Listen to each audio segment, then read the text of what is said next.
The opinions and views expressed by guests on the Bold Stars podcast do not necessarily reflect the opinions and views of the show's hosts, the Bold Stars Productions, or the streaming platforms on which the podcast is aired. Similarly, the opinions and views expressed by the hosts do not necessarily reflect those of their respective companies, workplaces, represented organizations, the Bold Stars Productions, or the streaming platforms airing the podcast. Audience discretion is highly encouraged. Yes. Kung pagbibigyan tayo ng Earth, ng universe, si Melania Trump. I'm living. Pinasasya mo pa talaga Melania. Melania. Sobrang naman stress mo sa Melania. Para iba. Para hindi marong spelling. Andiyan na yung mga suki natin, huy. Andiyan na Sino ba sila. kayo, guys? Sige, Andiyan pasok na kayo. Nakaluto na ako. Oh. I love it! Hey, kamusta? Hi, Starlings! My name is Dara, and always ready to shake things up. Welcome to the Bold Stars Podcast Season 8. Hey, humans, we're here once again orbiting fresh topics and landing on the ones that spark change. Welcome to our safe space. This is Eds, and we are the Bold Stars Podcast. Cosmos countless constellations. Here we spark brave questions and bold conversations. This is the Bold Stars Planting, the universes, galaxies and beyond. Come on in, let's talk. Before we continue with the podcast, let's take a moment to acknowledge and thank our partners and sponsors for making this show possible. We'll be right back shortly. Freshly ground beans warming up my heart. Brewing starts now, the steam begins to rise. Sip it slow, let the magic mesmerize. Every drop, every taste, it's like a dream. Coffee, babe, you're my morning beam. We are a home-based coffee shop. We offer espresso coffee, hot and iced lattes, non-coffee drinks, and overloaded sandwiches. You can find us at Lot 25K, Sandoval Avenue, San Miguel, Pasig City, Philippines. You can contact us at 0916-965-0105. Coffee Bam, your daily caffeine kick. It's like a rhythm, a melody we meet. Tumatak talaga yung VO, di ba? Kailangan din kasi natin minsan talagang mag-declutter ng mga bagay-bagay. Kasi minsan parang when you get used to some things, parang hindi mo na alam kung ano yung mas magandang option, ganyan. So, lalo na kasi ako hoarder ako minsan sa mga bagay na parang I want different colors of, of a specific thing, ganyan. May ganyan ako eksena. Sobrang opposite natin. Pinagsasabi ko, sobrang opposite natin. Alam mo, nakakatawa. Speaking of declutter, no joke, kasi kaya ko i-screenshot. Like 2 days ago, Yeah. I asked ChatGPT, like, how do you go about yung death cleaning? Hindi ko na ipo-pronounce kasi in Swedish, they have this practice of death cleaning. Talagang declutter talaga. Yung parang, if you're gonna die tomorrow, parang ano yung maiiwan yung hindi na mahihirapan yung mga maiiwanan mo to clean up your things, tidy up and everything. Parang, kumbaga, all your affairs are in order. So, talaga may checklist si ChatGPT, like, as in. Yeah. Yeah. Eh, Pero ikaw, sa Filipino naman kasi culture, ano talaga tayo hoarder talaga tayo. I think it has something to do with yung scarcity mindset. Yung parang, mauubos kasi to, mawawala kasi to, it's not accessible. Kasi there was a time talaga, lalo na ng mga 1960s, no? Feeling ko yung generation ng mga parents natin. Mga Gen More X. of, Gen X ba? Basta ganun. Gen X ba ang 1960s? Basta yun, yung time na yun, feeling ko sa sobrang hirap din ng nung time na yun. So, parang laging hindi pa accessible. Siyempre, nung time, wala pang Amazon, wala pang mga options. Diba? Especially here in the Philippines. So, madali lang na mag-declutter or mag-sort out ng mga tangible things. Diba? Madali True. yan Madali lang. Kung tutuusan, madali siya. Pero sa iba talaga, diba? Seriously, mas madali siya kumpara sa pag-declutter ng emotional baggages and yung mga alalahanin sa buhay. Of Kaya course. nga, I think that since we are approaching spring, ganyan, for the second quarter ng taong to, I think it's important na maglaan tayo ng time to just clear our mental baggages and including emotional baggages, ganyan. It's time to declutter the intangible excess. things and the excess. At saka yung mga tumatakbo sa isip natin na mga bagay na hindi natin mag-get rid of, ganyan. Or we can Pero ang just hirap sort it talaga. out. Kasi Parang super ang hirap naman niyan. Parang ang hirap ng episode na to. Kaya mo pa ba? Kaya mo na ba? Nakalimutan na. Dalawang magkaibang question yan. Kaya mo pa ba o sa kaya mo na ba? Tinan mo siya, Kaya, diba? go. Category is Detoxify. Letting go to grow. Right now, what category are we on right now? What category?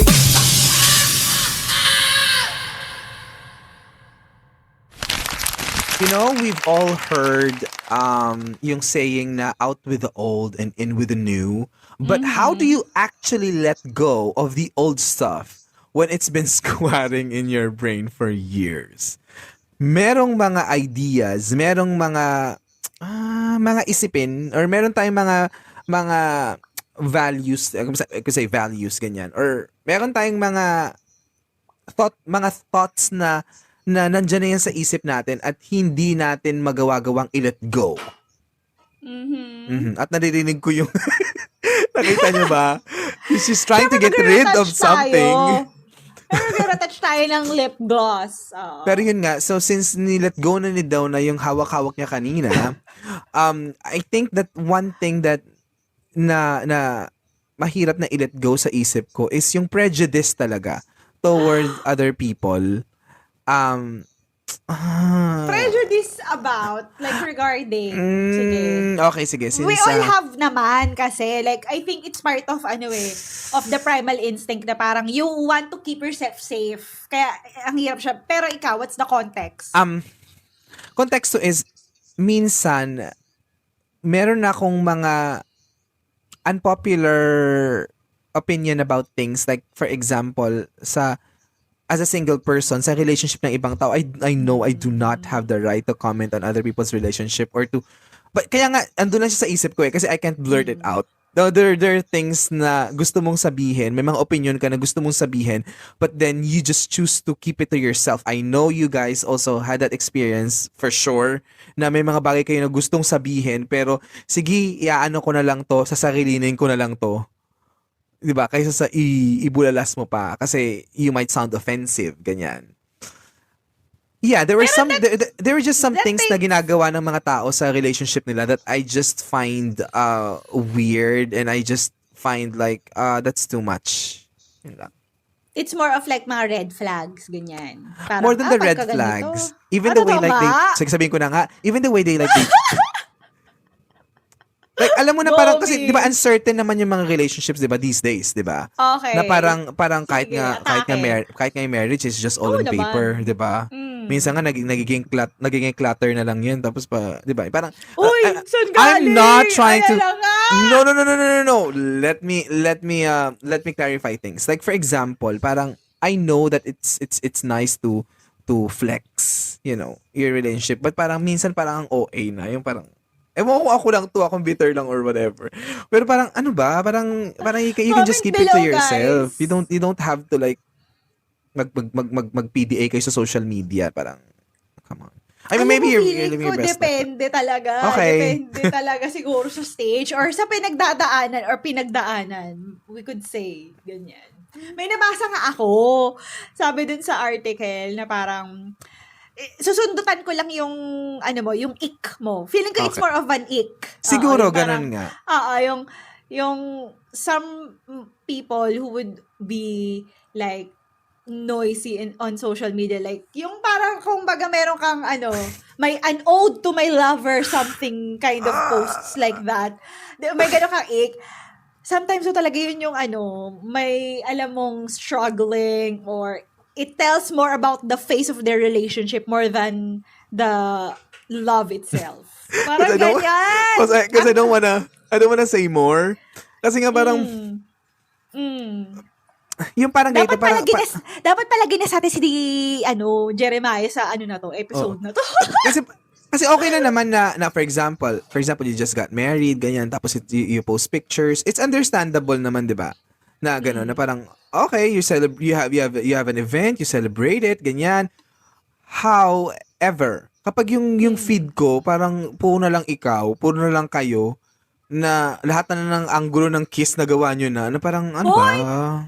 Totoo ba? So, as in, pinupost. Ganun. Pero, Ano ba? it comes with age, with the face and everything. Pero, I get it. Like, yung ick mo. So, yun yung prejudice mo pagka masyado maingay. Ganun. Kasi bakit sinisip ko parang chine-check ko din. Nag-self-reflect ano ba? Am I coming from a place of bitterness or jealousy or naiinggit lang ako ganyan? Pero para sa akin parang if I had that, I won't do that then kasi parang Uy, pero alam mo ito meron ding other side niyan. Meron kasing mga tao na they really want to, parang siguro words of affirmation yung nila, love language. Meron talaga mga tao na talagang dinadamdam nila pagka, wala man lang po sa akin. May ganun. parang ano ba yung high school? Ano kayo high school? Again, you attract people based on your... To each his own. Yeah, to each his own. You attract people based on your psychological wounds. Diba? And you attract people based on the standards that you set for yourself. Ganun na nga. Pero yun nga sabi ko, going back dun sa original question, na parang yun yung gusto kong alisin kasi parang for me naman, I don't have any right to comment on other people's relationship business. Siguro magagawa ko lang talaga to minimize the effect on me. Wala talaga effect, pero I mean like the ick is to just unfollow. So ako let's normalize unfollowing kasi hindi naman nila malalaman yung kung in-unfollow natin sila. Girl, yes. Yeah. Normalize muting, unfollow, diba? And don't take it personally. Ano kasi Ikaw. Kung meron man akong gusto i-detoxify. Alam mo, hirap talaga as an avatar. Matagal mo na iniisip na parang hindi mo siya, gusto mo na lang siyang, sana hindi ko na lang siya naiisip, ganyan. Ano ba? Alam mo, at this point, ano bang unhealthy na hindi ko na dapat iniisip pero iniisip ko pa? Yes. Alam mo, so far wala. So, siguro sobrang busy kong mag-survive. Sorry. Pero hindi. For sure meron. Something that really bothers me. Yung kapag ang bagal magsalita. May kung prejudice na lang din sorry, mabagal talaga ako magkwento. Talagang may mga disclaimer. No. It's not that. It's the pace of someone speaking and then going circles. You know, yung ang daming sinasabi. Oo, pero walang point. Hindi na. No, you're not the worst. And hindi at all na ganun. Kasi kung ganun ka, hindi kita kaibigan. So, Matawa po na tayo doon. Hindi talaga. As in, kung may ick ako na talagang, I wanna grow patience for that kind of, of thought process siguro. Siguro matagal lang siya mag-process, no? Pero may mga tao talaga na, alam mo yung pag nasa meeting kayo, you think this someone says a lot of things, pero wala talaga sinasabi. Alam mo yung puro, tas ang bagal talagang magsalita, yung parang ang tagal lumabas ng salita sa brain niya at sa bibig niya. Pero this is coming from a person na sobrang red and very yellow. Ako, yung parang chop, ganon. And then, ganon. Yun ang trying to I wanna hold space for that. I want to have patience. So, prejudice ko doon is more of bagal naman ito. Yung sobrang impatient ko, girl. Madali na mairita si ate niyo. Oo, yes! Tama ka. Oo, dali ko mairita sa ganun. Parang, seriously? Like, ganun. Yung ganun. Yung gusto mo nang katakin yung dila niya like this. Ganun. Yan ba yung Hindi, i-flip ko yun. Huwag mong gagi, wag, bawal. I-flip ko yun nga. Ito siya naman. talaga. Siya yun, sabi siya. Ganito. Demo ko sa'yo total, ganito. Okay, go.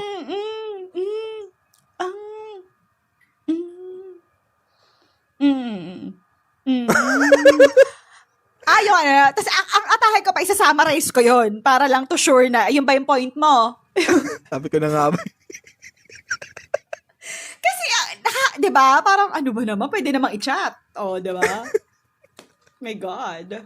My God. Hindi talaga nagpa-function yung brain. Diyos ko. Teka lang. Yung ano na. Magtrabaho ka naman. Wait lang. Huwag ka naman kain ng kain.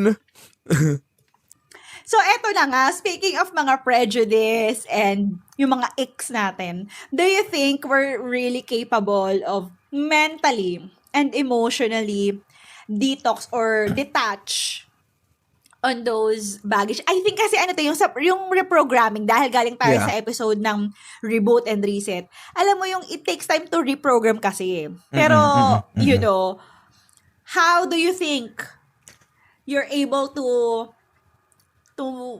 detoxify from Sa tingin that? ko, it really depends. Number one, on the situation. Yung environment mo kasi plays a huge factor sa pagbabago ng pananaw, pag-iisip, yung perspective mo about things. Like for example, I don't know with some of you who could relate to like when you travel to another country, let's say on a vacation ganyan. And then babalik ka sa Pilipinas and you will compare, you know, yung mga infrastructure ng ibang bansa pagbalik ng Pilipinas. Usually may gano'n na parang traveling changes your perspective in life. You'd hate to compare and contrast, but you have to because you had a taste of it. You know? And yun yung parang mahirap kasi if you want a change of perspective, if you want to change in the way you view things, then the environment itself plays a big factor sa changes. So true.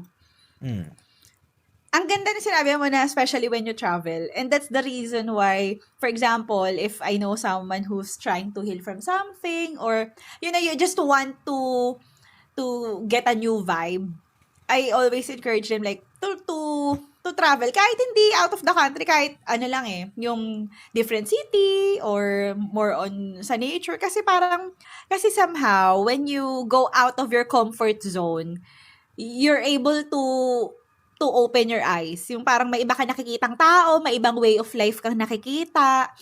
So, mas nakikita mo na, pwede pala to. Yung, you're not stuck, you get to remove yourself from being stuck from your old ways. Yes. Yung pattern, 'di ba? Kasi pattern hindi natin yan maiaalis kasi from childhood, 'di ba? Meron na tayong programming sa pamilya, sa society, sa barangay nyo. Totoo, talagang environment. Kaya osmosis, 'di ba? Diba? Evolve. Osmosis, I believe in that. Dagdag ko lang na parang, 'di ba, minsan kapag magka-travel ka, somehow totoo na parang nawawala sa isip mo yung ilang mga alalahanin isipin ganyan when it comes to your yung mental and emotional baggage mo minsan na kaysa na kumpara doon sa nandun ka lang sa bahay or doon ka lang sa the same place. Change the environment, I'd say, na tingnan mo kung makaka-apekto yun kasi more often than not it's really the environment because even if you're the healthiest plant but you don't have a good soil that you're rooted in, you're still going to, you know, to get overwhelmed by the weeds around you. Ganyan. Totoo. And di ba nga, nakakahawa ang bulok. Tama. Totoo yan. That's true. That's true. I mean, di ba, let's face it.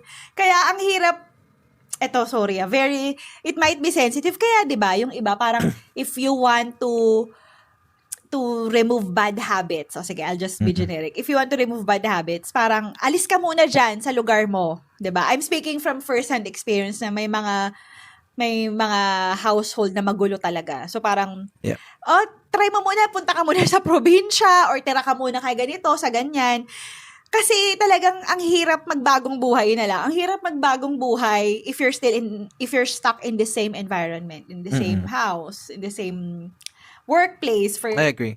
So, 'di ba, parang you really need to move out of your comfort zone to declutter your mind, like to set a new tone, new face actually. But I'm curious to know, like, paano natin malalaman yung difference between yung habit that helps us grow and those that just make us feel comfortable?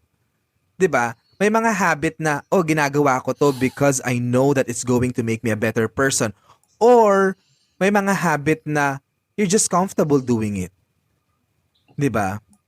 Like, Pwede naman kasi yung comfortable ka, still works for you. Pero meron namang comfort zone, Yeah. pero stuck ka na dyan. Because Ganun, sinasabi parang nila- wala evolution. yeah, because sinasabi nila na parang if you've already found your comfort zone, then hindi mo nagugustuhin na umalis doon. You get it? Kasi ano yan kasi parang yung discomfort mo sa isang lugar, sa isang situation, sa isang isipin, if you're uncomfortable with that, then you will do something to make yourself feel comfortable, right? So it's either you're going to go to a different place, you're going to do different things, or meron naman na parang you're comfortable enough at ayaw mo nang gumalaw. So ano Alam yung mo, may mga ganun. No? ano yung Ano yung? paano natin ano yung mas dangerous kumbaga? Ano yung mas dangerous dun? 'Di ba? Alam mo, ang hirap sagutin kasi depende sa stage ng life mo. Okay. So, for example, may mga tao na they're comfortable, doon na sila, doon, parang Yes. dito ako pinanganak, dito na everything, gusto ko yung mga anak ko dito din, everything, may ganun. Yeah. So, the danger there is, kung ikaw okay ka doon, sure, kung comfortable ka talaga dyan, go. Malay mo talaga nang may, sila, halimbawa, may farm ka, ay, di go, sige. Pero, ang danger doon is, I think, nagkakaroon ng conflict if it's not working for other people in your life. Na ba yun? Like, for example, hindi na ko alam, basta mag-asawa, kung naman hindi kayo same ng vision, hindi siya mag-workout. Like, I think that's really difficult, as in. Like, you need to find someone na okay sa ganong setup. Ayun siya. Ako That's the naman, danger. just to add to that, no, I think na pag dumating tayo sa point na parang palagi na lang tayong uncomfortable, ganyan. And so we keep on changing and changing and changing. Tapos, yung mga emotional baggage tayo sa sarili at na hindi natin nasa-settle, ganyan. Tapos, syempre parang it's an ongoing struggle. Pero sa tingin ko, pag dumating ka sa point na parang, lipas na yung lahat ng mga alalahanin ko, it's time to like settle down and just to be okay being comfortable. 'Di ba? Kasi a lot of people these days sa sobrang addict na nila sa dopamine. Alam mo 'yon, yung yung Gets. gusto nila laging hype, laging merong excitement, laging merong 'di ba? Alam Like, mo yung lagi may project na ginagawa. oo, May mga ganon. may Pero lagi kasi pinaglalaban. I think that's just a symptom. Parang there's really underlying things na mas malalim na kailangan mong isettle. And, that's why we go to therapy. Like, normalize na sometimes yung ganun, yung unsettling feeling, hindi to galing sa akin na, like, with some neuroscientists na napapakinggan ko sa ibang podcast is, sometimes that unsettling feeling is also a call for you to do something for yourself. Parang ganun talaga siya. Iba naman siya dun sa talagang stuck ka na walang magbabago dito, ganon. Iba siya sa finding your comfort zone, sa talagang uneasy ka, yung you're trying to escape. Iba yung trying to escape. Sorry, naisip ko lang, no? I think dito yung pinaka middle line, ganyan, middle line. Yung parang you move because you're uncomfortable and you want to grow. Ganyan. You just don't move because you're addicted to the adrenaline. You get it? And also, when you're in the comfortable state naman, I mean, you're comfortable there because you hustled. Sorry. For a long time, oo. Parang, Yes. Kaya again, this depends on the stage of your life, diba? Kasi depende yun kung parang nandyan ka na, you've never hustled and then stuck ka na dyan. Yun naman yun naman ang May danger ganon. doon. Yun ang danger. That's just what I think that, we could So, find talagang a ground. Yeah. choose well. I agree. Choose well. Yun siya, di ba? Mm-mm. But, speaking of choosing well, sometimes it's hard to impose din kasi sa ibang tao. Like, halimbawa, ito talaga yung pinili mo. Pero at that certain point of your time, you thought you can put up with it hanggang sa naging baggage mo na rin siya. Tao na talaga, no? Ang hirap, di ba? I agree.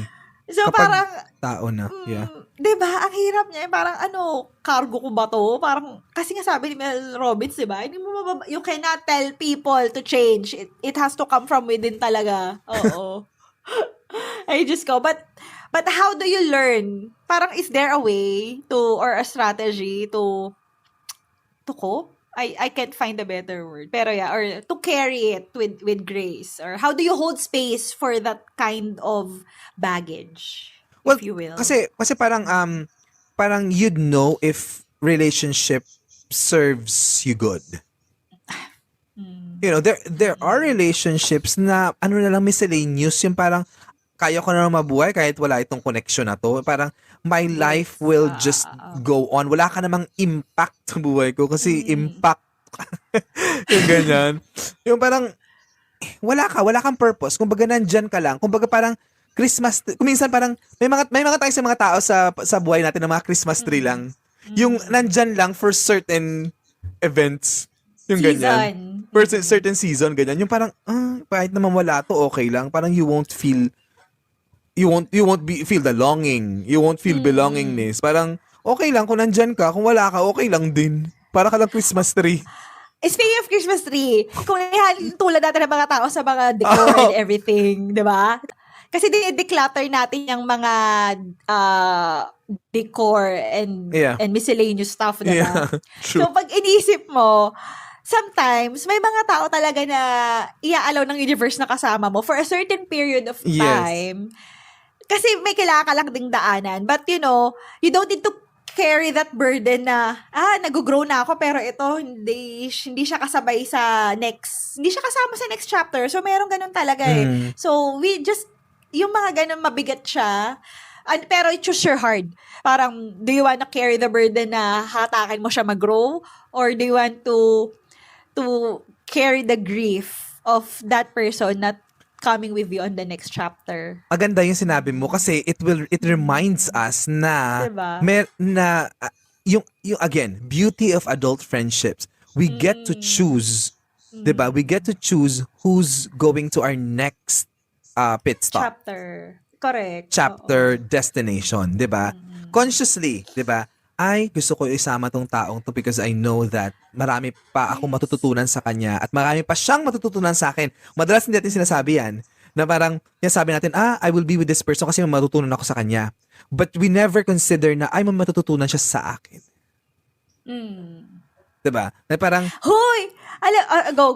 Sorry. Diba? Sige. Kasi all I'm saying is ganyan. Na-excite ako. Kasi by go. default, ganyan eh. By default, ganyan na parang, gusto kong kasama si Donna sa susunod na chapter kasi marami pa akong matututunan sa kanya. We failed to spot na, hey, may matututunan din siya sa akin. And I'd like to contribute more. Kasi kung mahal mo yung tao, if you care for someone, you'd like to share your life with them. And you know na meron silang makukuha pangit naman matututunan from you. They gain from your experience. Okay, gain. Okay, but natin, i-normalize natin yung gaining and earning. That's true. Different, tawag mo dyan? Different context. Totoo naman kasi, for example, as a child-free person, let it come from me. It's so important and it has enriched my life in so many levels that I have multi-generational friends. Like, I have friends who are like 8 years older than me, like they're in their 40s, and I treasure that a lot because I see like how they deal with life, how they deal with their kids growing up, 'di ba? Tapos I also learn how to take care of myself more, of my health, of finances, yung mga ganyan, and nagkakaroon ka na ibang perspective, and I also treasure the friends that I have now, yung mga in their mid-20s na I feel like I have to be more conscious of what I'm putting out there because they're also watching me. Kasi ganun din yung ganun din yung experience ko na I watch people grow and I know that someone is also watching me grow. So we're carrying each other's light. Yeah. Yun yung masasabi ko. Yeah. And I'm feeling emotional about it. Kasi totoo, parang, alam mo yun, yung at the end of the day, it's the people that you grow together with. Yes. Consciously. You know what I mean? Meron kasi tayong binibigay ang universe sa buhay natin na parang, eto, itong lesson. character na to. Ito character to, okay? So, nandyan yan siya siguro mga 10 years, 15 years. Pero kasi iba yung power that you claim for yourself when you choose the people who belong in your circle.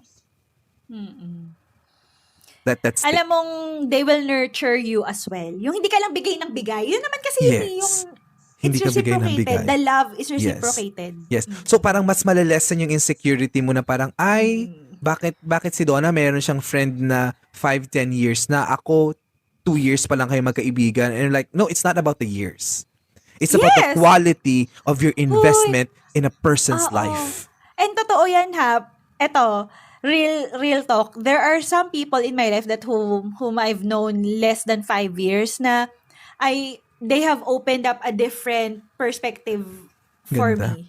Yung Yeah. totoo kasi may iba yung path nila eh. Kahit na marami tayong kaibigan, iba-iba yung buhay natin. So, meron kang nakikita dun sa buhay ng tao na to na you will never learn it from your friend 10 years ago or like your high school Right. friend. Kasi iba yung path nila. So, That's ito, true. so that develops empathy. I diba? so agree with that. And and we have not yet met the people that will love us, that will care for us, because there's still more people out there whose paths will cross with us. So yun yung nakaka-excite na mabuhay na parang you just keep moving, you know. And for anybody na feeling hopeless ganyan, for anybody who's listening right now na feeling more parang end of the road na, at the end of the road, if you see a brick wall, just go and climb because there are so many more people waiting for you to get to the next side. So true. And I just had this recent conversation about that na parang minsan akala mo talaga, this day is not worth it. Parang bakit pa ako gumising? But you know, you showing up today, whatever time of the day it is or whatever it is we're going through, people around you are happy you're still with them or you're still with us. So you're worth it. And you know, That's with true. that in mind, if there's one belief or you know old thinking I'd say or old programming na you Yes. you used to cling to yung akala mo okay to pero you really want to remove or reset sa brain mo, what would that be for you? Like you know you want to throw this out. Oo. Yeah, Exit na to. one thing na pa-exit Exit na na to. to. Siguro talaga yung parang madalas kasi may mga tao na iba yung sinasabi nila sa ginagawa nila. You know, the things that they tell you is different from their action. Na for example, sabihin nila sa'yo, mahal ka nila and then they care for you, but at the same Big time... signals. Okay. Yeah, but at the same time, they're making you feel like shit. Mm. You know what I mean? Madaling magsabi ng mahal mong isang tao and you care for the person, but what will define that is the actions that you do after you have uttered the words. Walk the talk. Ganun daw kasi dapat.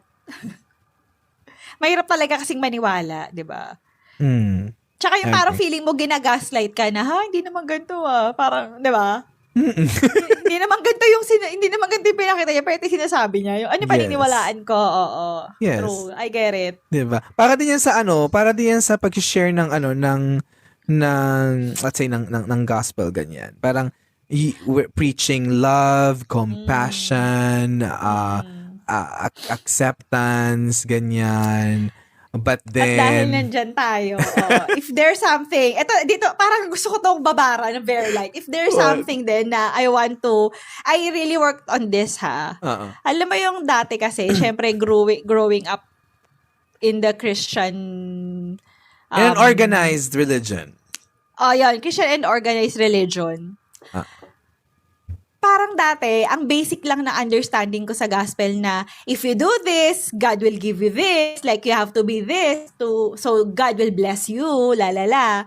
Pero as life happens, I realize na God's love will always be there for me. And there's nothing I can do that will make God love me less. That it's always there.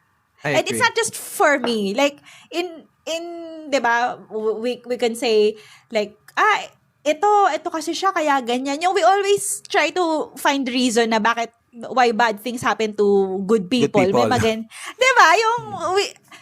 That's why if there's something I want to declutter, like programming, I really work on reprogramming myself. It's more on yung merit, yung earning the merit to be accepted, to be loved. Yun siya na no, you're worth it. It's always there. Kasi God siya eh, 'di ba?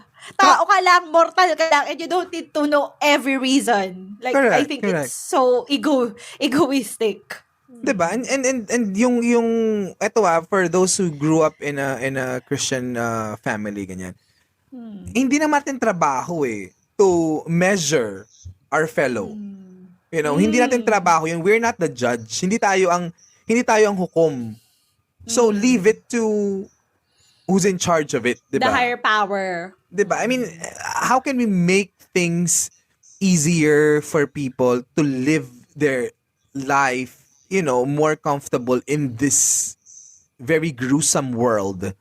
Yun yung magagawa natin. Ang dami nating emotional baggage, mental baggage, yung toxicity sa inside and out of our homes, of our minds, of our workplaces.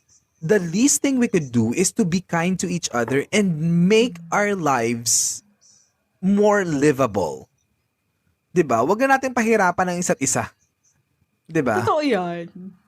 True. And Kasi yun nga, yung unconsciously, dala-dala mo siya, tapos yun yung, that's what you're also spreading. Like, that's what you're carrying. So, yun din yung napapasa mong energy, diba? I agree. And pero ako curious ako malaman, tingin mo ba we're addicted to doing yung mga bagay na yun? Yung mga yung consciousness Alam mo, na yun? totoo. Yes! Addicted lang ba tayo doon or nasanay na tayo na Diba? Feeling ko nakasanayan kasi dahil nga from the very beginning of time, diba? Talagang yung programming, it's in the DNA of the society. Hindi na to yung sa pamilya nyo, ganito, ganyan. Sa Filipino culture na lang diba? Kaya ang hirap. So you really need the extra work, like conscious effort talaga siya na, ay, take a step back. Diba? Lalo na sa Facebook, 'di ba? Lahat diyan matuwid, 'di ba? Yes. Kagaya nung nag-boom yung kay Maris, 'di ba? Yung parang andito na tayo, mga tita ko. Oo. 'Di ba? 'Di ba? Ano ba? Kasi nga talagang just because you sin differently doesn't mean Yes, exactly, lahat tayo 'di ba? napaka-righteous talaga. Totoo talaga, 'di ba? Kasi ang daling i-pinpoint ng kasalanan ng iba. Tapos we nitpick on the rules and the laws of both the word of a holy book and the Constitution just to fit to the narrative, you know, na gusto Ang nating galing. Oo. Totoo yan. The brave question that I would really like to ask is, have you ever put yourself under your own microscope?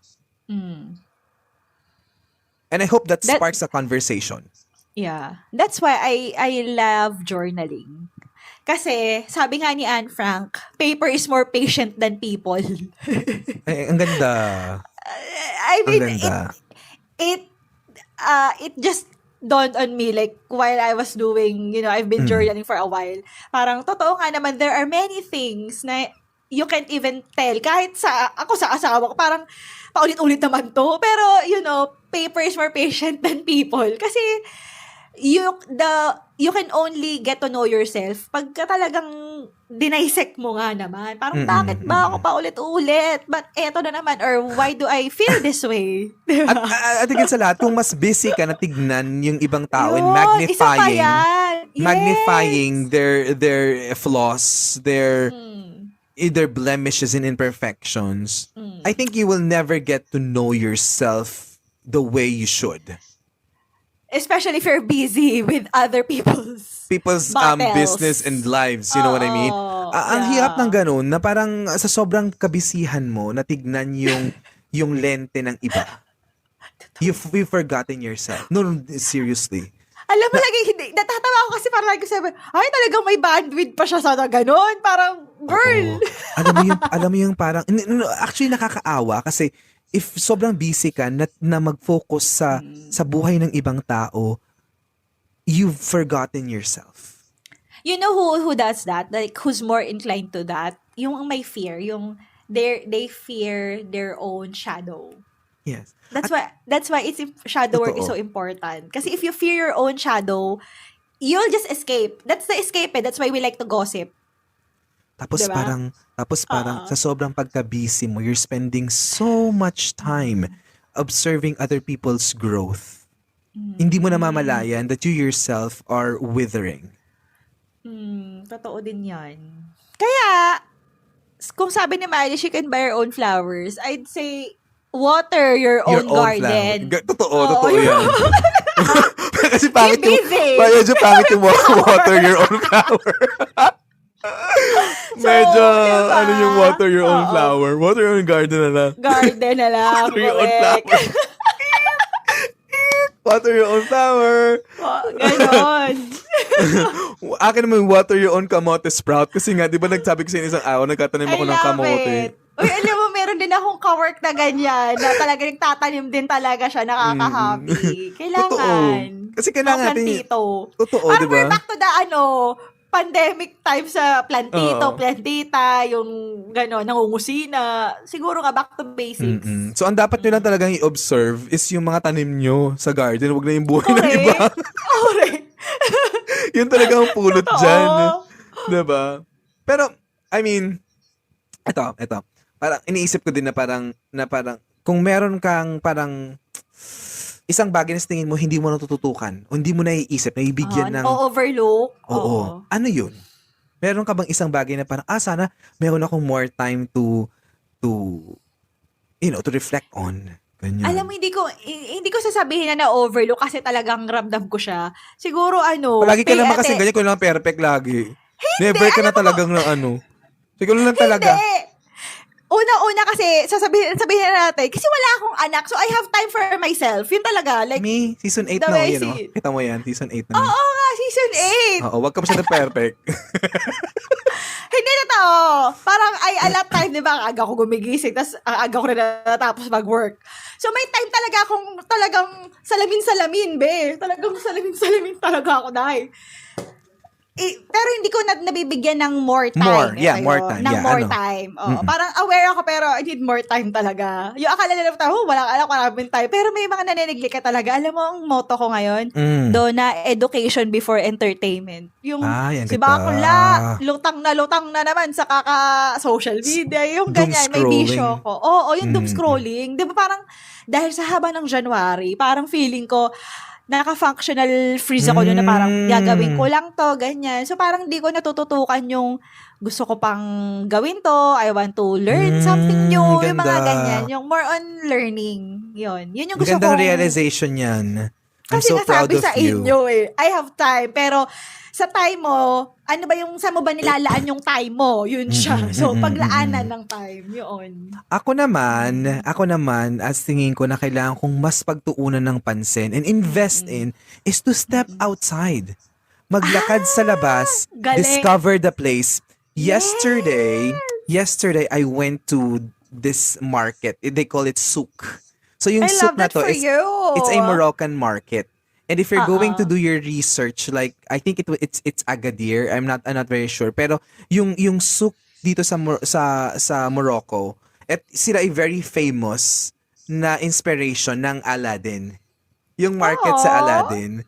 So when I got to see it, like wow, like oo nga, eto to. This is a whole new world.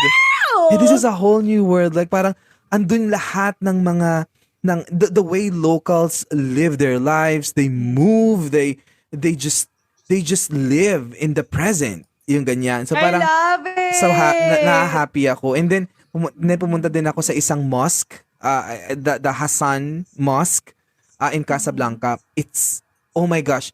Alam mo yung details ng marble ng mosque. It's like hey, ginawa to ng hands. Like this is constructed mindfully by human Attention hands. to detail. Oo. Attention to detail. To detail. And sa tingin ko, while they were doing it, while they are designing the structure, wala silang time to think about their emotional and mental baggages, I suppose, kasi kailangan nakafocus ka.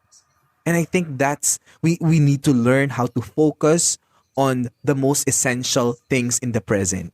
Yun lang natutunan ko na parang I need to go out there more often and just breathe fresh air.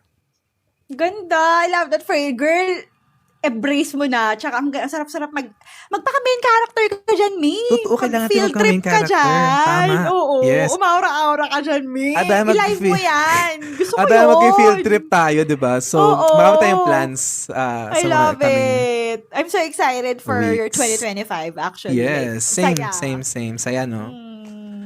And time is up. Please feel free to re-listen or check out our previous episodes on any platforms that you're listening to.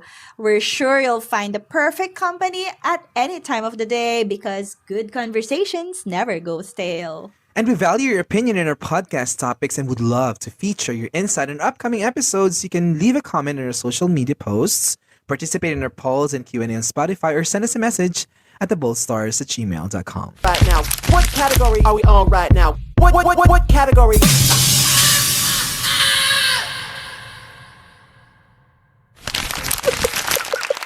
Nabuang na siya. Girl, Ibang na. susunod na yung production number na. Abangan nyo. Hindi nyo kakayanin. Kaya naman shoutout to all of our starlings. Shoutout sa mga lovebirds natin dyan. Hindi ko alam kung lalabas kung ano. Tsaka happy Valentine's na lang kung Valentine's Happy month. Valentine's. Yes, kung Lalabas umabot to. na ng Valentine's. Di kayo na nagmamahalan. Bakit? Shoutout kay... Happy birthday. Happy Valentine's sa inyo, di ba? Happy Valentine's sa mga single. Bakit? Ulitin natin. Inatanong ko na to before eh. Ano ba kayo? Mas-celebrate ba kayo ni Jay ng Valentine's? Ma-Valentine's Well, kayo? yeah, we try to. Alam mo, as we age, we try to celebrate, kahit mga monthsary. Para lang parang back to basics kami, ganyan. Okay. Back to the youth, ganyan. Hello. Di, congrats. Di happy for you, sis. Oy, happy din naman ako. Go. Pero yun nga, shoutout sa ating mga kababayan listening from Australia, listening from Japan, listening from Vienna, yes. Reunion Island. Hindi ko talaga Cambodia! Listening from Cambodia. Oh, sorry, At sa worldwide. Reunion Island. Sa mga Yes. nakikinig sa Reunion Island. And of course, don't forget to hit that follow and subscribe button on our socials and communities to keep tabs on all the fresh updates when it happens as it happens. Check us out on X, TikTok, Instagram, Facebook at The Bold Stars Podcast. Akala ko tapos na doon. Nadigay na nga si girl. Alam mo, ang ganda ilagay na itong mga dulo-dulo, no? Yung... And of course, you won't want to skip on all the contents we've got lined up every Monday. And follow us on TikTok because we're live on TikTok. Kailan tayo live sa TikTok? Friday, At dahil Saturdays. dyan, Weekends, yeah. because we want to be closer to you Starlings, we are conquering, sabi nga ni Donna, a brave new world of live streaming. You can now join us in the live sessions for a bigger and brighter and bolder edition of What's the Fuzz Live. To stay updated sa What's the Fuzz Live, simply click follow, subscribe button in our social media accounts, and you can catch the Bold Stars podcast sa maraming mga podcasting apps and radio platforms kagaya ng Spotify, podcasters for Spotify, Amazon Music, Apple Podcasts, Nakahingal, iTunes, Kinds of Aging, YouTube Music, and sa TikTok nga, ganun. TikTok. Yan. And of course, to our friends and families, old and new, thank you for keeping us company as always. No goodbyes, just brand new lows. Tune in again next time for a new episode. And here's for more braver conversations and bolder conversations. May all your stars align in your favor. This is The Bold Stars Podcast, Season 8. One cosmos counts constellations. Here we spark braver questions and bold conversations. This is the Bold Stars Planting, the universes, galaxies and beyond. Come on in, let's talk.